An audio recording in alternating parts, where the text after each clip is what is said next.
Welcome to the UK column. Today I'm joined by Chris Williamson, former Labour Party MP, colleague of Jeremy Corbyn, and long-time anti-war campaigner. Welcome to the programme. Chris, how are you doing? Thanks, Mike. Yeah, not too bad at all. Thanks very much indeed. I've just been blowing the leaves off the drive. We're inundated with. It's nice to have the trees around us, but in the autumn time, it's a bit of a nightmare. Yes. I've been spending an hour trying to clear leaves off the drive, but there we are.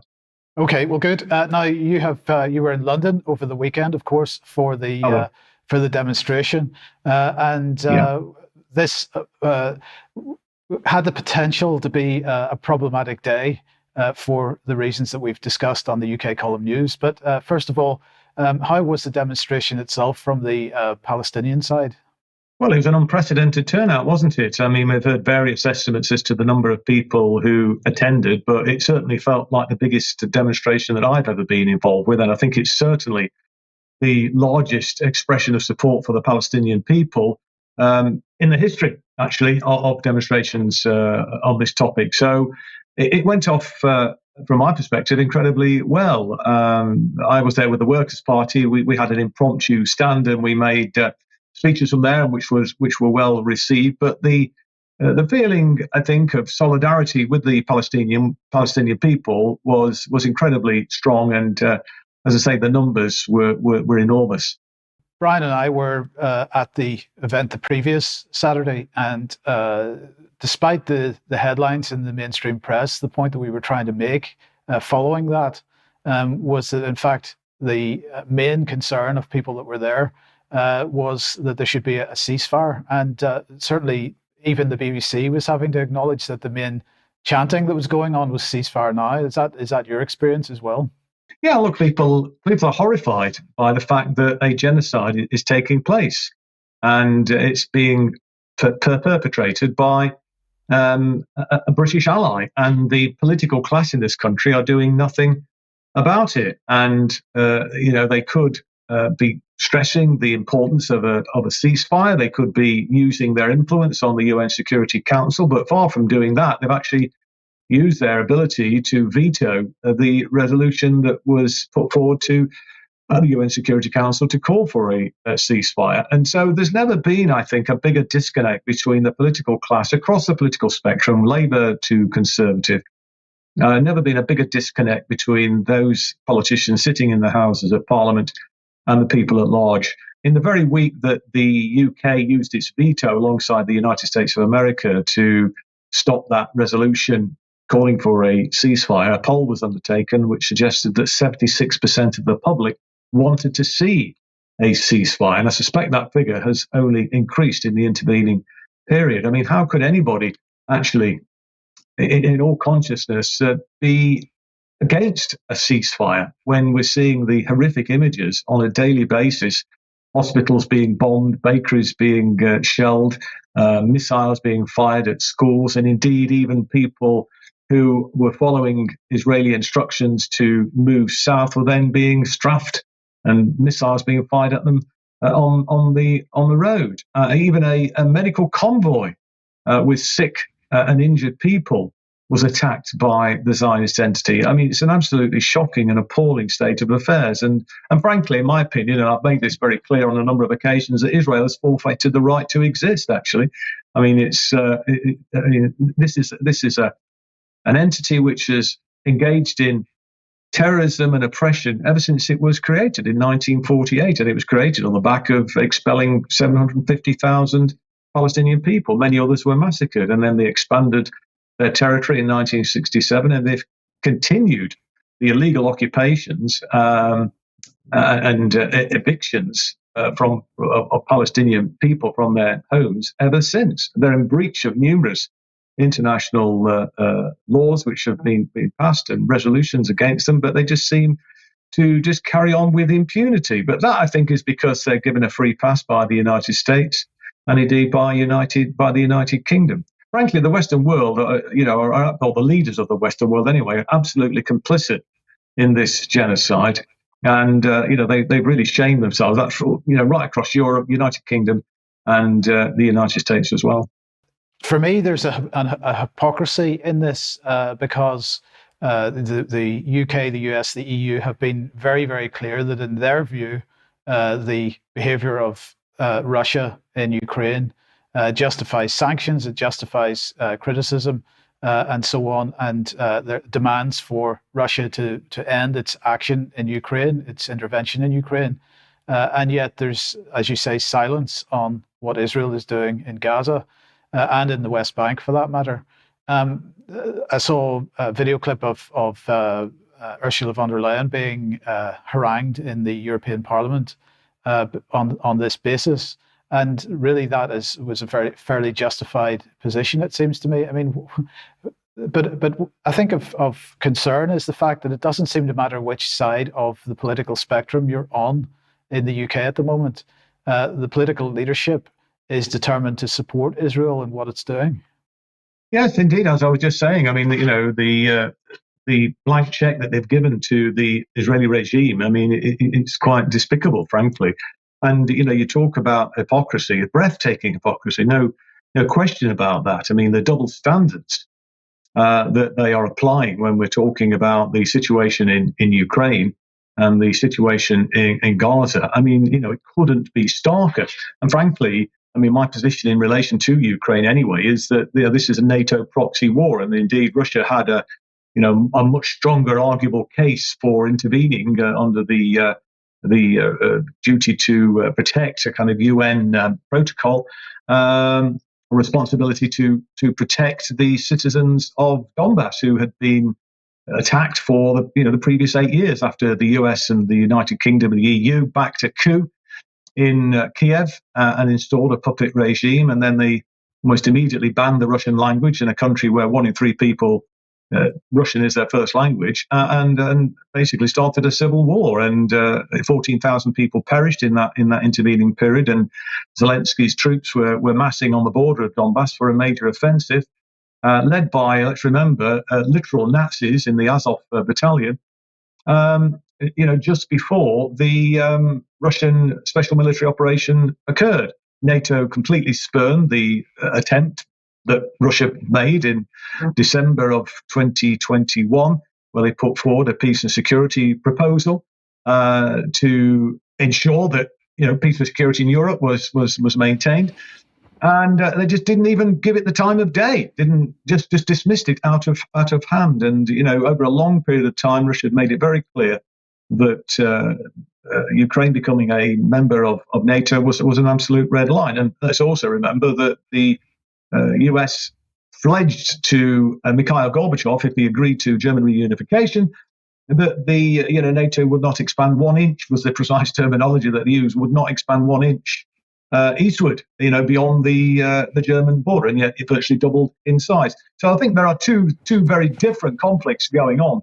But the hypocrisy, having said that, of course, where, as you say, imposing sanctions and giving untold support, military support, financial support, support in terms of accepting refugees fleeing the hostilities in Ukraine, compared to what we're seeing in Gaza right now. And of course, let's remember what's happening in the West Bank as well. I mean, I think the last figure I saw was about 170 or so Palestinians, nothing in the scale, of course, but, nevertheless, 170 odd Palestinians have perished at the hands of the military, the Israeli military, and of course, the very aggressive illegal settlers there, the Israeli settlers who have been engaging in pogroms against the Palestinian people, beatings and daily humiliations. We've even seen situations, haven't we, where Palestinians who'd been killed by either Israeli military or settlers, I'm not sure whom, but anyway, then we saw them urinating on the dead bodies. I mean, it's absolutely shocking behaviour, and all sorts of other humiliations of being inflicted on the Palestinian people right across the West Bank, and of course, what we're seeing in Gaza right now is this shocking and dreadful genocide. And that's why I say Israel's forfeited the right to exist. It's disregarded international law. It's disregarded all norms of humanity and decency. It's engaged in a genocide. It's the worst form of apartheid. And this is not simply me saying that. This is ANC veterans, people as esteemed as Archbishop Desmond Tutu, the late Archbishop Desmond Tutu, who said that the apartheid regime in Palestine, Israel, is considerably worse than anything that they had to contend with in South Africa. And the world turned on South Africa, and ultimately with the pressure from within, the effectiveness of the ANC, the African National Congress, and the pressure from without, with sanctions and so on and so forth. Ultimately, that regime was toppled, and that's what we need to see with the situation in Palestine, Israel right now, because this is an unsustainable situation. And there is a massive disconnect. We've made this point already. It's worth re-emphasizing, though. There's a massive disconnect between the political clash right across Europe, right across the United Kingdom, and indeed in the United States of America, between the political leaders and the public. The public at large are absolutely horrified and are overwhelmingly in support of the Palestinian people, although you wouldn't know that if you read or relied on the corporate media. And then if you then look at the rest of the world, particularly in the global south, the support is absolutely phenomenal. And we're also seeing steps being taken now with nations like Bolivia, South Africa, I think, has announced this as well, withdrawing their ambassadors, their diplomats, and they're breaking off diplomatic relations with Israel. It has to be isolated. This regime has to fall. This whole system has to be dismantled, and a completely new entity has to be brought in, it seems to me, to take its place. Okay, I'd like to have a look, discuss with you a little bit some of the events in the UK over the last couple of weeks. We have seen the ramping up of tension around Armistice Day and Remembrance Sunday with respect to the Armistice Day in particular and the march on Saturday. It seemed to me that tension was being ramped up, not by the usual, including the usual voices on Twitter and so on, but actually by the mainstream press and by mainstream politicians. Of course, Suella Braverman being one of them, and of course she's lost her job this morning. Yes. It seemed to me that there has been a concerted effort to build a narrative in the UK of a burgeoning far right and the facing off of this far right with the left in politics is something that has been a narrative that's been building. And I just wanted to get your comments on what you think, or whether Suella Braverman absolutely crossed a line or not in what she did over the last couple of weeks, and whether the mainstream press is complicit in that. Oh, most certainly. I think that's unquestionably. And, it's pretty clear that she crossed the line, even for Rishi Sunak, who's given his unqualified support to the Israeli regime. When she wrote that inflammatory article, I think it was in the Times newspaper, and I think there was a pressure applied to her to tone it down, and she refused to do so. Utterly irresponsible, it seems to me, what we've seen from the likes of Suella Braverman and the mainstream media. They've really kind of been building this up into something which could lead to very serious violence. I mean, there were some confrontations with far-right extremists on Saturday, very limited. I didn't actually see any myself, but I have seen some video footage of them taking place.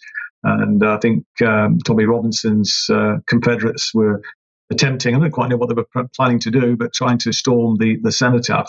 And all the nonsense which was fed into the media and the way in which the media, portrayed this whole narrative that somehow this was, disrespectful, and that somehow, this were, there would be groups of Palestinian campaigners going and sort of desecrating the cenotaph. Complete nonsense. That was never, in my opinion, ever going to happen. But look, I mean, to suggest in some way that, marching for a ceasefire in support of an oppressed people was in some way offensive to and disrespectful to the Armistice Day, and disrespectful to the memory of people, served and lost their lives in two world wars and other conflicts thereafter. In some way that was disrespectful is absolute nonsense. I mean, my opinion was, and what I made very clear publicly, was that there's never actually a more appropriate day to march for a ceasefire than on Armistice Day, because what is the very definition of armistice? It's basically to call for a ceasefire. It's when when hostilities came to an end in the First World War. That's what it commemorates. And surely there is no more appropriate thing to do, therefore, than to actually march for a ceasefire on Armistice Day. Goodness me. I mean, talk about, 1984 sort of propaganda. This is just absurd. And the way that was used to, as I say, try and, whip up emotions. And it did lead, I think, to, as a consequence of that, to these, albeit thankfully limited, violent occurrences.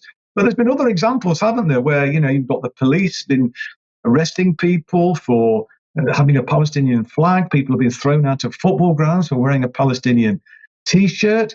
Police have even visited people's own home when they've had a Palestinian flag in the window. What on earth are we doing when, a country that used to pride itself on free speech is, using the instruments of the state to clamp down on people who are standing up for an oppressed people. I can't get my head around it. Where are we going? This is like some sort of tin pot dictatorship, and we absolutely, it seems to me, have to resist this. And one of the things I was calling for on the weekend in my impromptu speech as the marchers were going by is that ultimately we will need a mass campaign of civil disobedience. This cannot be allowed to stand, this direction of travel that we're seeing our political class and indeed supported, aided and abetted by the corporate media. This cannot be allowed. This is Britain, and we must not tolerate it.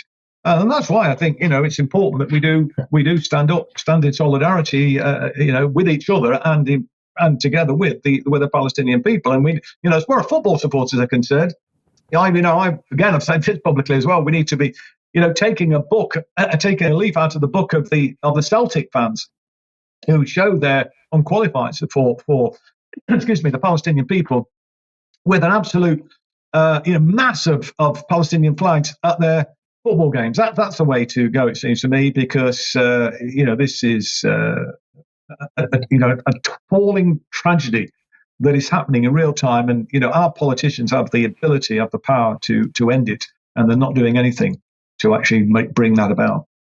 It's interesting you say that. How do we? Because clearly this issue is extremely divisive, and so how do we get people to focus on the human tragedy of what's going on, rather than the whatever their particular ideology might be? Well, I mean, you say it's divisive, and I think that it has created division. However, the overwhelming majority, in my opinion, of people do see the reality of the situation and are increasingly expressing their solidarity and support for the Palestinian people. And that was obviously evidenced by the number of people that turned out on the street in London at the weekend. It's also been evidenced by the numbers of people who have been expressing solidarity through rallies and marches in towns and cities all over the country. And I think what we need to therefore do is kind of build on that, acknowledge that, celebrate that, but also ensure that we are spreading the reality of what is happening on the ground. And there's plenty of evidence for what is happening on the ground, thanks to platforms like yours, of course, but other independent platforms and social media in general, where people are recording the absolute horror that is being visited on the Palestinian people, thanks to the advent of smartphones and so on. They're uploading this onto the internet, although obviously the Israeli regime has done its best to limit the ability to access the internet. But those images are still coming out. People are seeing the reality of it, seeing the hospitals being attacked, the schools being attacked, the numbers of children being killed, the horrendous, appalling injuries that are happening on a daily basis. And I think the more people see the reality, the more people will come to realize that this has got to stop. It's got to come to an end, and they need to be supporting the Palestinian people. They need to be getting behind the calls for a ceasefire, and ultimately, I hope, getting behind the calls for the dismantling of the Israeli regime. The Israel project needs to end, because it's absolutely demonstrated that it is a rogue state that is guilty of committing the most horrendous crimes against humanity. I can accept your point about the horrendous crimes against humanity. Absolutely with you 100% on that. My question is, um, if we're talking about taking it further than just a change of the regime in Israel, if you're talking about dismantling the whole country, what do you think replaces it, or what can replace it, and what happens to the people that are there? A single state with equal rights for everybody. I mean, you've got a situation where there's apartheid in the country. I mean, most Palestinian people can't vote. I mean, in Israeli elections, we have a system of as I've said, apartheid. But certain roads only Jews are allowed to drive on those roads, or Israeli citizens anyway. The people living in the West Bank, etc., are stopped from doing so. I was talking to some Palestinians who live in the West Bank just yesterday, in fact, and they were telling me about some of the daily indignities and inconveniences that are they have to contend with. And potential risks that they are facing on a daily basis. So yes, well, that's the way to go. I think. I think in any event, Israel is imploding. Prior to the latest Palestinian uprising, there was a poll for Channel 13, an Israeli TV channel, that suggested that 28% of the Israeli population were considering leaving the country. That number was massively increased. I'm not seeing any figures, but it must have massively increased since the latest uprising and the conflict which has happened since that time. Over the intervening last 4 weeks or so, the Israeli people will no longer, I think, or many of them anyway, feel safer. The likes of Netanyahu say, Jews should come to Israel because that's the only place that they're safe. Well, clearly that isn't the case, is it? So, I think there's pressure from within. The economy is struggling now as well. There's definitely pressure building from without, and the resistance on the ground, of course, is also considerably better organised and better equipped than it's ever been. And they're never going to destroy Hamas. That is an impossibility. In fact, if anything, they've strengthened the cause of the resistance, which isn't just Hamas anyway. It's all of the resistance factions are collaborating together. You don't defeat an ideal by violence. All that does is it acts as a recruiting sergeant. And just think of all those children that have been killed. Think of all those children that have been orphaned, and the resentment that will inevitably create.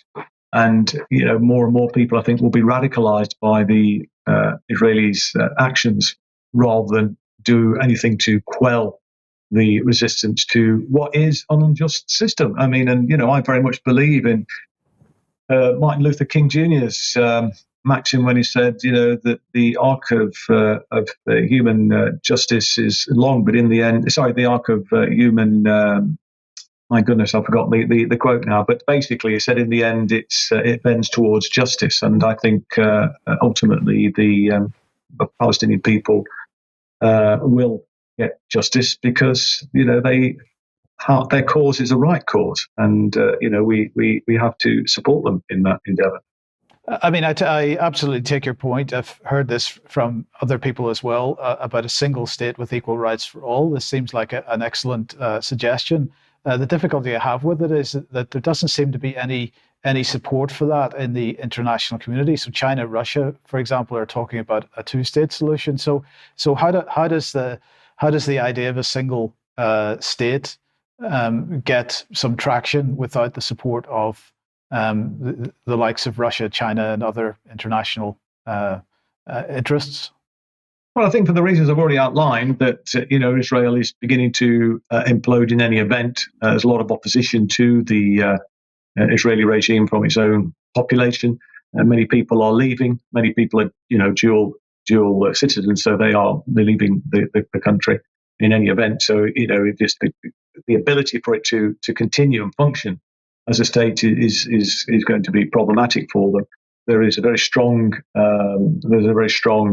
resistance faction on the ground now, which is creating huge, enormous problems, headaches for the Israeli regime. And I think that given what people have seen, these horrors that have been visited on the Palestinian people, that the political class ultimately, I think, will have to acknowledge that this can't go on, and that their people, won't tolerate that. The electorate, I think, will push for people who want to see peace around the world, and a lot of the problems that we have in the world, can be traced back to the turmoil in the Middle East, and the need for a different system to be put in place. I think will be something that increasing numbers of people recognise, and I think that the politicians will be forced kicking and screaming, actually, to, if need be, to push for an alternative. But look, I mean, at one point in time, the South African regime seemed to be impervious to change. Nelson Mandela jailed for all those years. The likelihood of any change seemed impossible. They were supported by and aided and abetted by the very self-same players which are supporting and aiding and abetting the Israeli regime today. But ultimately, things changed, and changed from the bottom, I think, to a large extent because of pressure from below, from huge campaigns. And I hope and believe that is something that we can bring about, with regard to situation as far as Israel is concerned. I mean, look, obviously, the getting a ceasefire is the first thing that's needed, but if that's all that happens, then the apartheid system remains in place, and nothing really substantially changes. And that is an unsustainable situation, particularly when you've got, these illegal settlements with the settlers who are incredibly violent and effectively mounting regular pogroms against the Palestinian people. The house demolitions, the occupations, the way in which people are evicted from their homes and then replaced with new settlers. I mean, that's all going to just continue if all we get is a ceasefire. The ceasefire is the first and most pressing thing, of course, that we need to push for. But ultimately, we need a more sustainable system to be implemented there, which delivers the equal rights that I think everybody who with a fair mind and an open heart would want to see and believe should be a basic human right. So the question then is, do you think if the internal pressures are, as they seem to be in Israel, if the support of the UK, the US and the EU was withdrawn, perhaps that regime may fall? Yeah, without the support of the United States of America and the blank check that they're given from the likes of the United Kingdom and the European Union, clearly Israel wouldn't be able to sustain itself. I mean, they receive nearly $4 billion a year in subsidies from the United States of America, and the House of Representatives, I think it was last week, voted to give them, I think it was a £14 billion additional slug of dollars, should we say, a slug of money. But yeah, I mean, and obviously they sold arms and so on. They did lots of collaboration with certainly with the United Kingdom on a range of different areas of the economy. So without that support, if they were isolated in that way, then of course they wouldn't be able to sustain themselves. No doubt in my mind about that. And that's why we need to be bringing pressure on the political class to take these appropriate moral steps to bring that pressure on the Israeli regime to bring about a fair settlement. So the issue here is, of course, that there is no political opposition to what Israel's doing on any side of the House at the moment. So really, it's up to the voter to suggest to Keir Starmer that if he really wants to be in government next time round, he needs to come back onto an anti-war footing, as perhaps the Labour Party has represented in the past?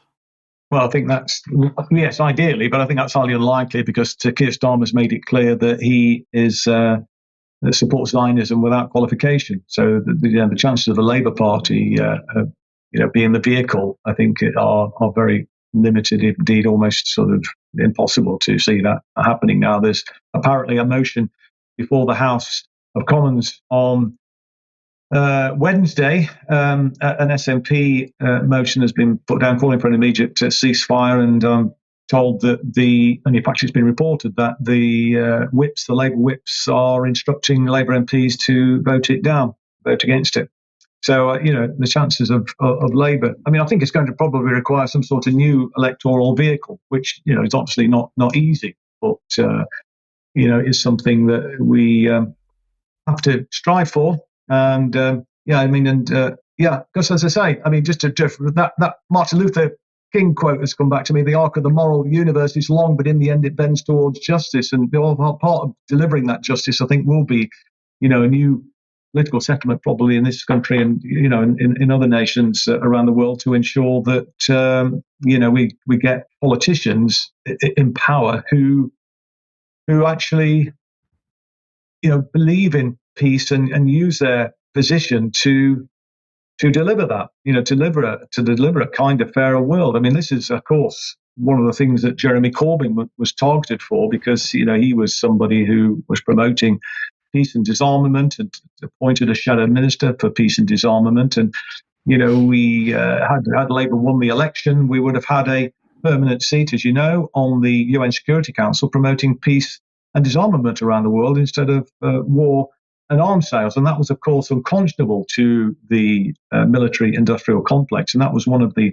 many vested interests that were determined to ensure that a prime minister, wouldn't come to power who was in favour of peace and disarmament, and in favour of an equitable settlement in Palestine, where Palestinian people were treated with respect, and that Israel would be called out by a very influential politician.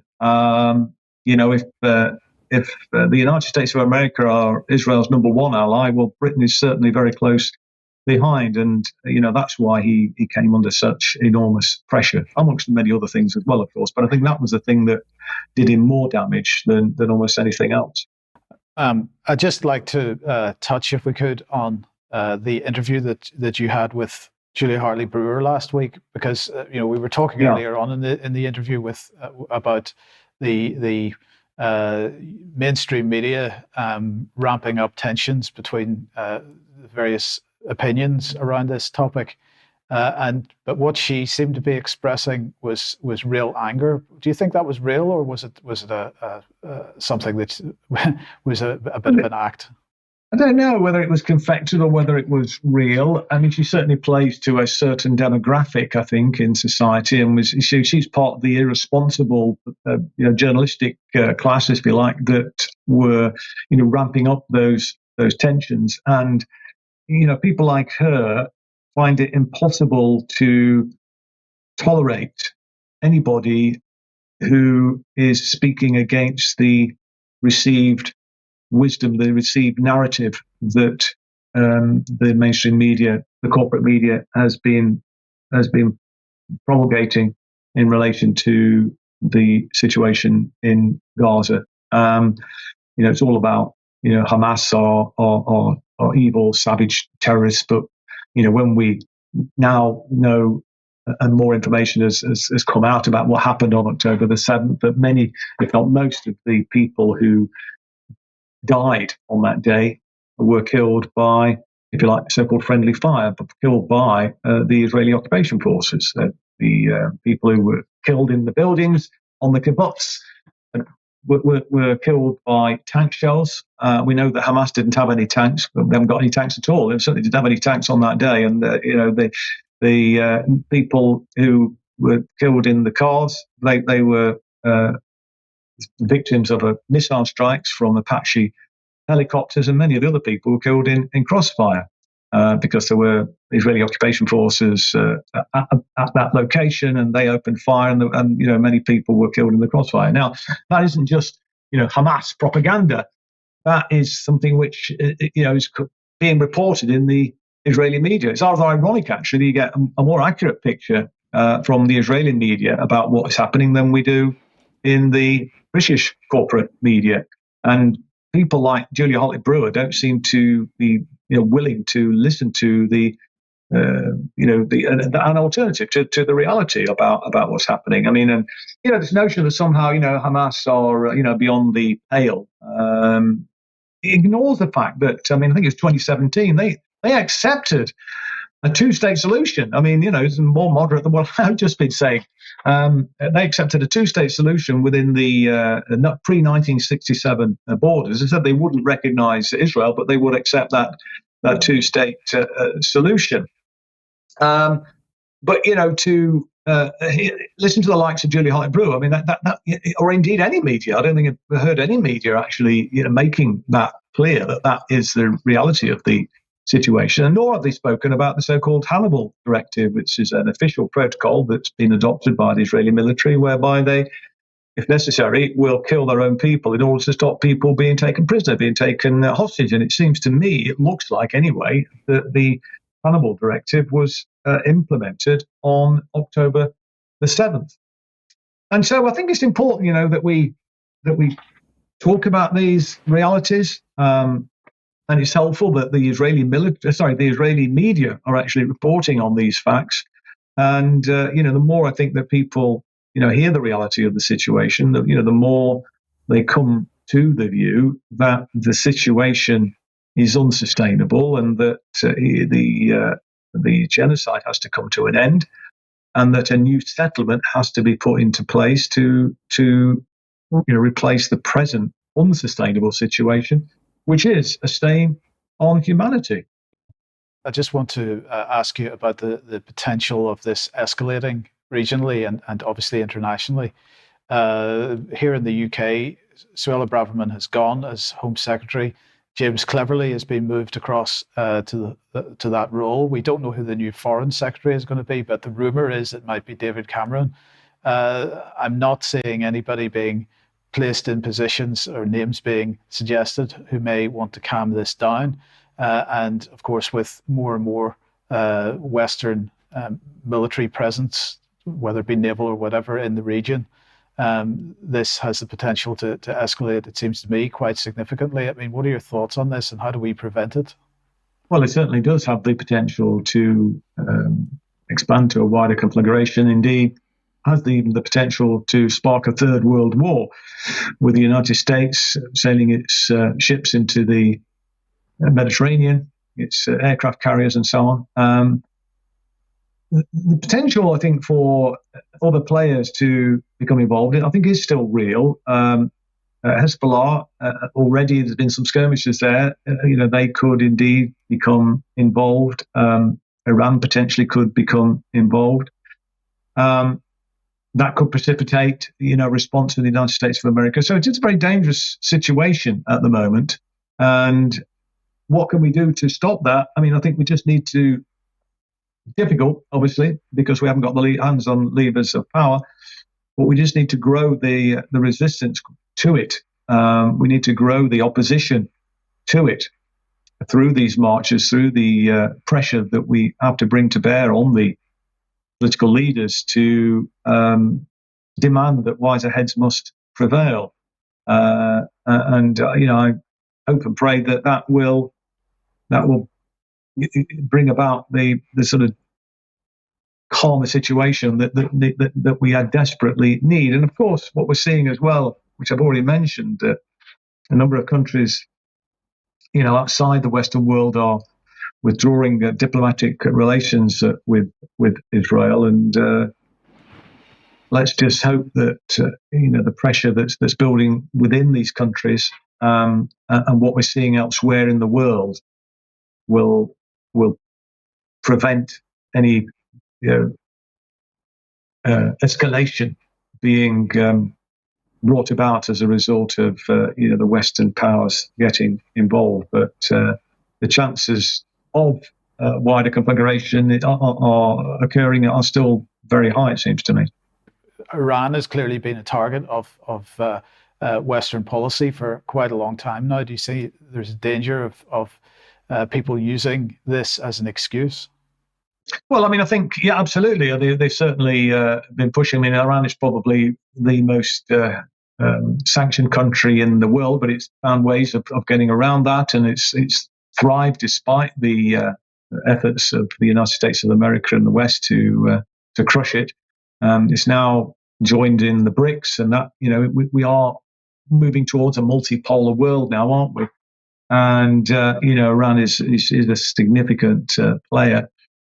I hope that the United States won't risk a war with Iran, because this could be really devastating, and as I said, have much wider implications. But yes, they're definitely looking to, or some of the hawks anyway, looking for an excuse to mount an attack on Iran. But it obviously will. I mean, thankfully, nothing as of that magnitude has occurred yet, and we just can. All we can do is what we have been trying to do in terms of raising political consciousness, bringing pressure on the politicians, pushing back against the mainstream narrative in the media. And we are succeeding on that front anyway. Despite the best endeavours of the corporate media to spin a yarn, the people are not being convinced by it. And we have an election next year in Britain, and there's a potential that there may be some breakthroughs, and we get some people elected anyway who with a genuine sort of anti-imperialist, pro-peace stance that would have that political platform to push that agenda. But it's very dangerous times. There's no doubt about that. We've got sociopaths who, regrettably, are in the ascendancy in the political class. But at least a sensible step has been taken in sacking Suella Braverman for her, dangerous split talk that she's been engaged in.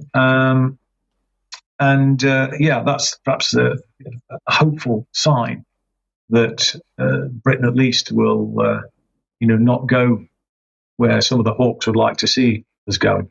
Okay, and just finally then, Chris, would be interested to get your thoughts on how or what kind of message needs to go out to the people that are absolutely determined that Israel has the right to defend itself, no matter how that right is expressed.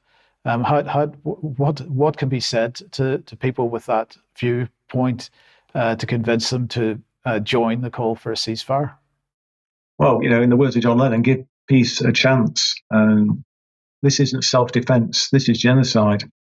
What they're doing in Gaza, what they're doing in the West Bank is totally unjustified, and certainly not justified by the reality of what happened on the ground on October the 7th. Which a number of the survivors have given eyewitness accounts of the reality there. So this is a totally disproportionate response. It's an unsustainable response. It's an immoral response. The right to self-defense does not give Israel the right to murder children in their thousands, to attack hospitals, schools, bakeries, to cut off water, to cut off energy and food. I mean, this is a medieval siege situation that we are witnessing. And that's not self-defense. That is, as we keep saying, that is genocide. And that is utterly unjustifiable and is, a million miles from self-defense. Chris Williamson, thank you very much for joining us today. Is there anything else you would like to add just to end? No, I mean, just to encourage people to, join in the calls on our politicians to put pressure on Israel, join the marches calling for peace and the ceasefire, and, use the opportunity. Most MPs have regular surgeries. Go and see your member of parliament and express your horror about what is happening, and demand that they, stand up for peace. They stand up for the interest of Great Britain, because it's certainly not in the interest of Great Britain for this situation to continue, because, as we've just said, it could result in the potentiality of a third world war. And that's obviously in nobody's interest. And the last thing we want to see in this country, is war being brought to our shore. So, I think this is, an urgent situation that people use their effort to use their democratic rights to, pressurize our politicians to do the right thing. Chris Williamson, thank you very much for joining me today. We'll hope to speak again soon. Thank you.